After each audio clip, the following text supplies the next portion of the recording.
నిరాశ నిస్పృహల్లో బ్రతకాల్సిందే.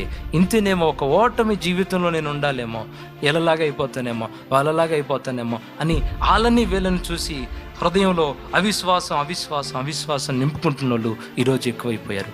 దేవుడు అంటున్నాడు, వాళ్ళని వీళ్ళని చూసి నీ భవిష్యత్తుని వికృతంగా నువ్వు ఊహించుకోమాకు. నువ్వు ఎవరిని చూడాలో తెలుసా? జీవము కలిగిన నా వైపు చూడు. నేను బాగు చేసిన జీవితాలు కొన్ని ఉన్నాయి, నేను చెక్కిన శిల్పాలు కొన్ని ఉన్నాయి, వాళ్ళ వైపు చూడు. నేను బాగు చేసిన జీవితాలు కొన్ని ఉన్నాయి, మరణకరమైన అనుభవాల నుంచి కూడా నేను బయటకు తీసుకొచ్చిన జీవితాలు కొన్ని ఉన్నాయి, వాళ్ళ వైపు ఉన్నాయి.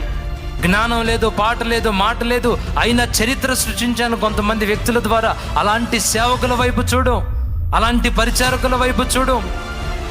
దేనికి పనికిరాని వాళ్ళ ద్వారా బలమైన పనులు చేయించాను నేను. వాళ్ళ వైపు చూడు.